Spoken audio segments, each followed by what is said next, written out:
Hi అండి. నమస్తే. Welcome to అమ్మాయి లోకం. అందరూ ఎలా ఉన్నారు? నేనైతే చాలా బాగున్నాను. మీరందరూ కూడా బాగుండాలని మనస్ఫూర్తిగా కోరుకుంటున్నాను.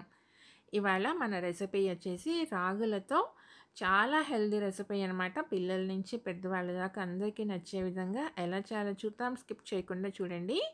ఇక్కడ రాగులు ఒక కప్పు తీసుకున్నామనమాట. ఈ కప్పుతో కప్పు తీసుకున్నాము. వీటిని మంచిగా 4, 5 సార్లు వాష్ చేసుకొని 7-8 గంటల పాటు నానబెట్టుకుందామండి. లేదంటే రాత్రి మొత్తం నానబెట్టుకున్నా సరిపోతుంది. ఇప్పుడు నీళ్ళన్నీ వంపేసేసుకొని మిక్సీ జార్‌లో వేసేసుకుందాము. దీంతో పాటు ఒక కప్పు పచ్చి కొబ్బరి ముక్కలు తీసుకున్నామండి. 2 కలిపి గ్రైండ్ చేసుకుందాము. సరిపడినన్ని నీళ్లు పోసుకుంటా ఇలా ఈ కప్పుతో మనం 5, 6 సార్లుగా నీళ్లు పోసుకొని మళ్ళీ మళ్ళీ మిక్స్ చేసుకుంటా ఉందామండి. ఇలా గ్రైండ్ చేసుకున్న తర్వాత జల్లెడ పెట్టుకొని దాంట్లో వేసేసుకొని ఫస్ట్ జల్లెడతో వడపోసుకుందామండి. అప్పుడే మనకి తొందరగా అయిపోతుందనమాట. లేదనుకోండి క్లాత్ తీసుకున్నామనుకోండి చాలా టైం పడుతుంది ఇది ఫిల్టర్ అవ్వడానికి మనకి. ఫస్ట్ వచ్చేసి జల్లెడతో వడపోసుకున్న తర్వాత క్లాత్ పెట్టుకొని వడపోసుకుందాము. ఈజీగా అయిపోతుంది. మీరు పచ్చి కొబ్బరి ముక్కలు విడిగా వేసుకోవాలన్నా గానీ వేసుకోవచ్చండి. ఫస్ట్ రాగులు మొత్తం మనం మిక్సీ పట్టుకొని ఫిల్టర్ చేసుకున్న తర్వాత సెపరేట్‌గా పచ్చి కొబ్బరి కూడా మిక్సీకేసుకొని కొబ్బరి పాలు అలా కూడా తీసుకోవచ్చు. నేనైతే 2 కలిపేసి మిక్సీ పట్టానండి. ఇలా మొత్తాన్ని మంచిగా ఫిల్టర్ చేసేసుకుందాము. పాలు మాత్రమే రావాలనమాట.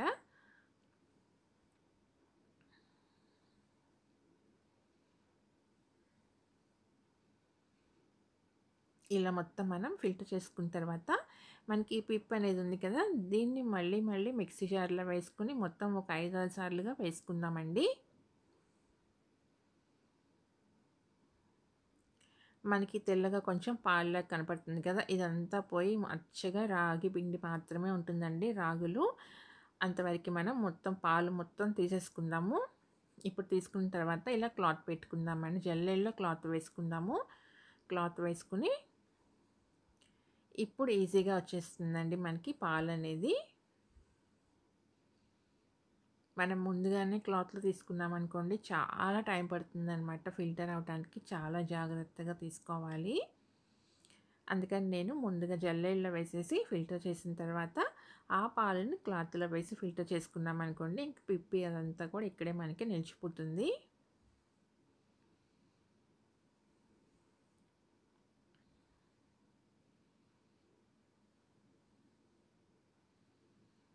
ఇలా మొత్తం మనం పాలన్నీ ఫిల్టర్ చేసుకున్న తర్వాత ముప్పావు కప్పు బెల్లం తీసుకున్నామండి. ఒక కప్పు రాగులకి గాను ముప్పావు కప్పు బెల్లం అనేది సరిపోతుందనమాట. ఇంకా మీరు కొంచెం తీపి తినేవాళ్ళైతే ఒక కప్పు ఫుల్‌గా తీసుకోండి. ఈ బెల్లం మొత్తాన్ని పాలల్లో మంచిగా కరగపెట్టేసుకుందాము. ఇక్కడ నేను బెల్లం పౌడరే తీసుకున్నానండి. మీరు కావాలంటే మామూలు బెల్లం కూడా కొట్టి తీసుకోవచ్చనమాట తురుముకొని. ఇప్పుడు జల్లెడ పెట్టుకొని వీటన్నిటిని కూడా మళ్ళీ ఫిల్టర్ చేసుకుందాము. బెల్లంలో ఏదైనా డస్ట్ ఉన్నా గానీ ఇక్కడ ఆగిపోతుంది. ఇప్పుడు ఈ పాలన్నిటిని స్టవ్ మీద కడాయి పెట్టుకొని దాంట్లో వేసేసుకుందామండి.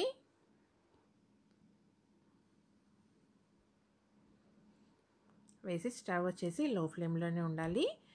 మంచిగా కలుపుకుంటూనే ఉండాలండి. స్టవ్ దగ్గర ఏమైనా వదిలిపెట్టామనుకోండి మనకి మొత్తం ఉండలుండలుగా అయిపోతుందనమాట.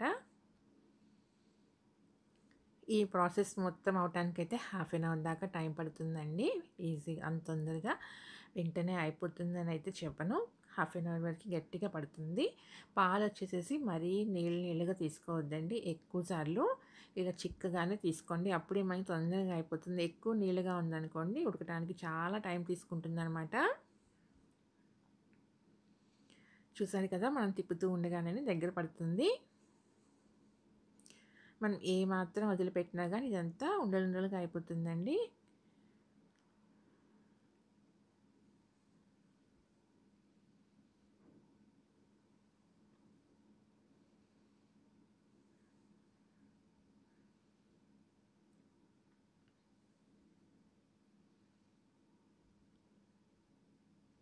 చూసారు కదా! మనకి దగ్గర పడిపోయిందనమాట. కానీ ఇది ఇంకా మనకి ఉడకాలి.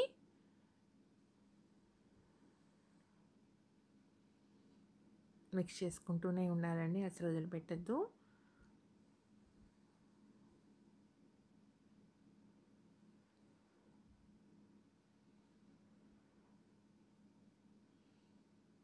చాలా హెల్తీ రెసిపీ అండి. 2 యాలక్కాయలని దంచుకొని వేసుకుందాము.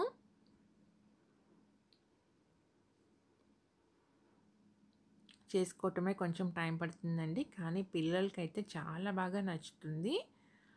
ఇక్కడ మొత్తం 2 స్పూన్లు మనం నెయ్యి తీసుకున్నామండి. ఇక్కడ ఒక స్పూన్ అయితే యాడ్ చేసుకున్నాము. ఒకసారి మొత్తం మంచిగా కలుపుకున్న తర్వాత ఇంకొక స్టేజ్‌లో కూడా ఇంకొక టేబుల్ స్పూన్ నెయ్యి అయితే వేసుకుందాము. మొత్తం ఈ రెసిపీకి 2 టేబుల్ స్పూన్లు నెయ్యి వాడుకున్నామండి.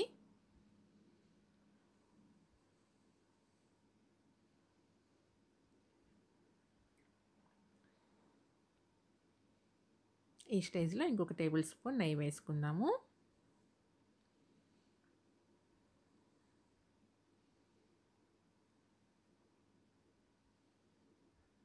పిల్లలు గానీ, పెద్దవాళ్ళు గానీ, ఎవరైనా గానీ అన్ని వయసుల వాళ్ళు తినదగ్గ ఒక మంచి రెసిపీ అండి. తప్పకుండా తినాల్సిన కూడా ఒక మంచి రెసిపీ అనమాట. చాలా హెల్తీ రెసిపీ. ఇలా మనకి బాగా చక్కగా మంచిగా దగ్గర పడిందండి. ఒకసారి నెయ్యి అంతా మంచిగా అయ్యేటట్టుగా కలిపేసేసుకుని మనం ఇంకా స్టవ్ అయితే ఆఫ్ చేసేసుకుందాము.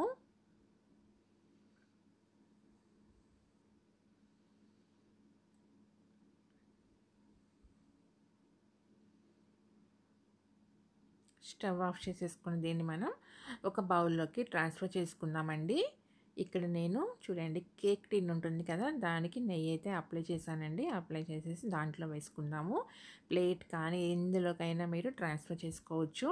ఇలా వేసుకున్న తర్వాత దీన్ని ఒక గంట పాటు అలానే వదిలేద్దామండి. మొత్తం పూర్తిగా చల్లారిపోతుంది అనమాట. చల్లారిపోయి మంచిగా సెట్ అవుతుంది. చూడండి చక్కగా మంచిగా సెట్ అయిపోయిందనమాట గంట తర్వాత. అంచులు చూడండి ఎలా వదిలేస్తుందో. ఇప్పుడు దీన్ని మనం ఒక ప్లేట్లోకి వేసేసుకుందామండి. ఆరిపోయి చక్కగా రెడీ అయిపోయిందనమాట. ఇలా వేసుకున్న తర్వాత మనకి కావాల్సిన సైజులో షేప్లో ముక్కలు కట్ చేసుకోవచ్చు. దీన్ని మీరు కావాలంటే ఫ్రిడ్జ్లో పెట్టుకున్నారనుకోండి ఒక గంట పాటు చల్లగా మనం జున్ను ఎలా అయితే ఉంటుందో సేమ్ అలానే ఉంటుందండి. కట్ చేసుకుని కొంచెం గట్టి పడిపోతుందనమాట. చాలా టేస్టీగా ఉంటుంది. పిల్లలకైతే మీరు జున్ను అని చెప్పినా కానీ నమ్మేస్తారనమాట. చాలా అంటే చాలా బాగుంటుంది. తప్పకుండా ట్రై చేసి చూడండి. మీకు ఎలా వచ్చిందో కూడా నాకు తప్పనిసరిగా కమెంట్ చేయండి. అలానే వీడియో నచ్చినట్లయితే తప్పకుండా సబ్స్క్రైబ్ చేసుకొని ఒక లైక్ ఇచ్చేయండి. మీ ఫ్రెండ్స్కి, ఫ్యామిలీ మెంబర్స్కి షేర్ చేయండి.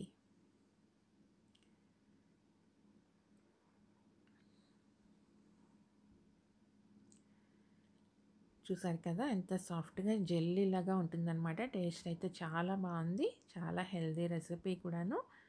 తప్పకుండా ట్రై చేసి చూడండి. ఈరోజు రెసిపీ అయితే ఇంతేనండి. రేపు ఇంకో కొత్త రెసిపీతో మీ ముందుకు వచ్చేస్తాను. Thank you for watching.